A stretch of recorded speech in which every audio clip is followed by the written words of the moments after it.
also want to talk about why, whether it's literally, I think this is now obvious, running for office in any politics around the world, whether it's selling sneakers, whether it's becoming famous, like everything is about supply and demand. Demand is something one has to create. That has been done a million different ways through the test of time. As a real estate agent in the 80s, it was really being the queen or king of your local area, whether it was bench ads or direct mail or being ridiculously involved in the local sports or the PTA, like you just physically networked. In 2023, it is virtually networking, right? It starts with content, and then it comes down to like how much in the grind are you?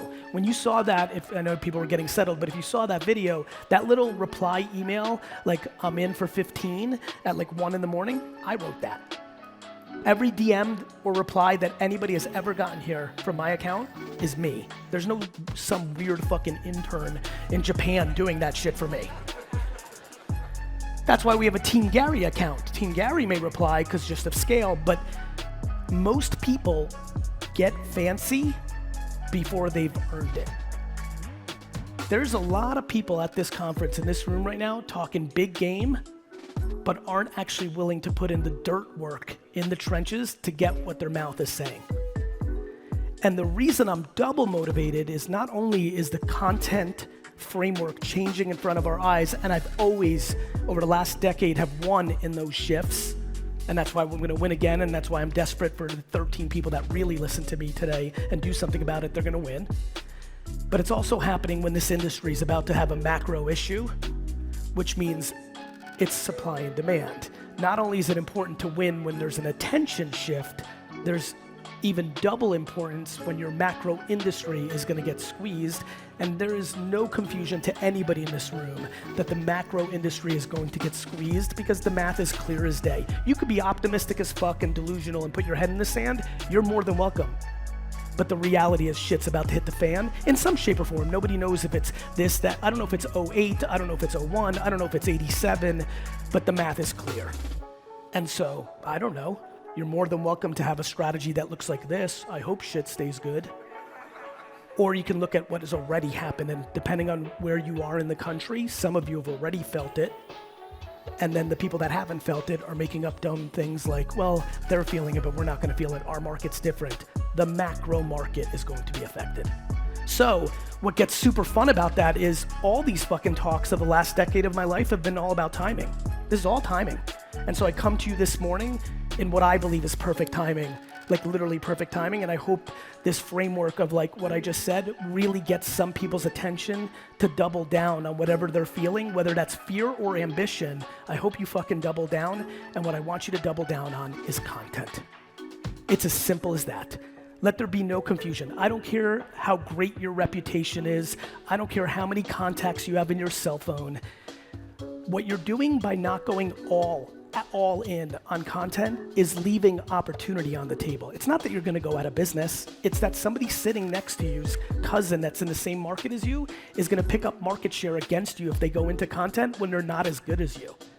Or if you're really good, you're just being double the size of your business. A lot of people here might not want it. And I mean that. Like, to me, this is about, do you want to grow the business? I don't think everyone should grow a business. You might be in a life cycle where you want to spend more time with your family, you want to chill out, maybe you're selling, that's all good.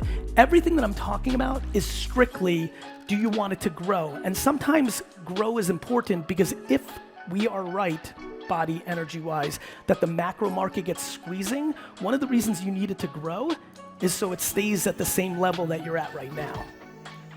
You're fighting for opportunity.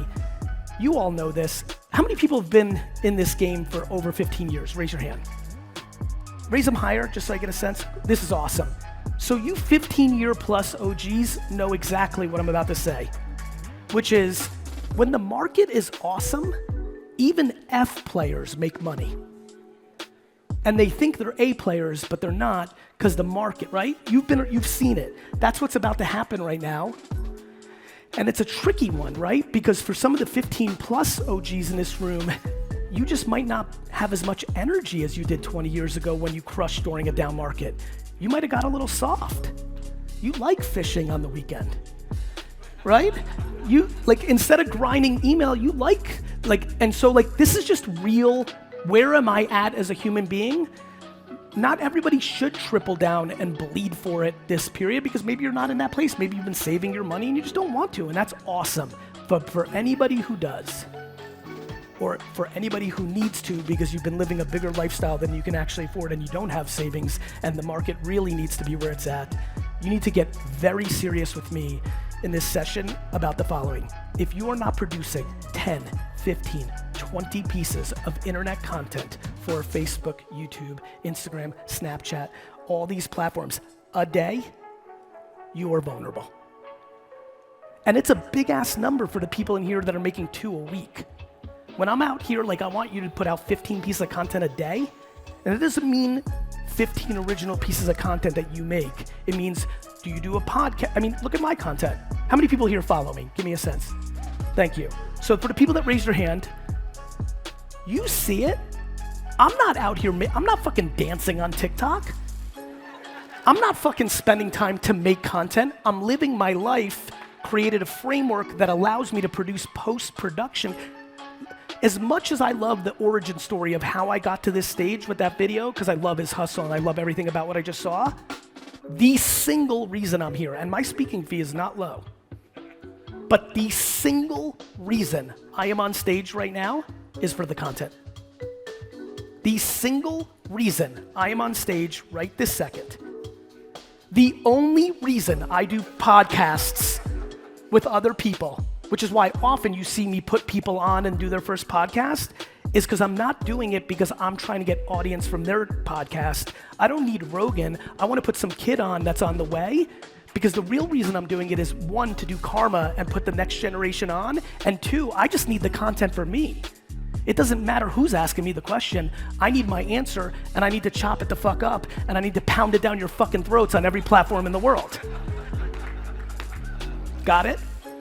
So, like, a lot of people in all these business circles, and you probably sense this, so many people come up to me every day, DM, real life, it happened already twice here. So many people sense that I'm slightly different, and it's because I am.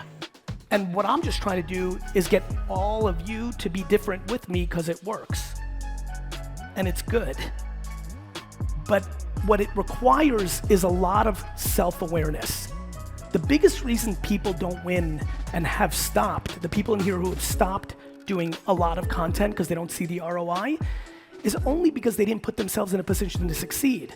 It's like getting into better shape, right? Like, cool, you can starve yourself for 2 weeks. That's not sustainable. Like, cool, you could like if you don't find something that works for you forever, you won't do it.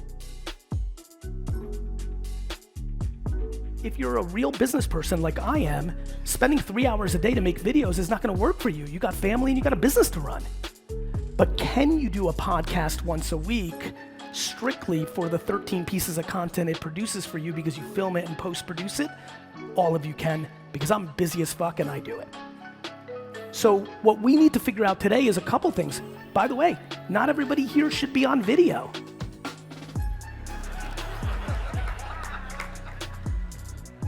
Because you're not good at it, or because you can get better at it, maybe you just really don't like it, comma, you're an unbelievable writer. And that writing can be absolutely transcribed into post-production videos. Like, maybe you're more comfortable you love talking, but something happens when the camera goes on you, and and I'm empathetic. I get all the DMs, I read them. People don't like the way they look, their weight, women's, all the lady entrepreneurs are like, easy for you, Gary, I gotta do makeup and fucking hair, and I'm like, I get it. I'm like, or you don't give a fuck what people think of your looks, right? Like, seriously. And by the way, we need self-esteem of who we are as human beings, not how much money we make or what we look like. That's how you can get to making video fast. And by the way, all those people that shit on you and say you fucking look terrible, like, feel bad for them, don't feel bad for you. Imagine living a life where you go around social media and try to make people feel sad. Do you know how fucked up sad your life is? Don't feel bad for you, feel bad for them.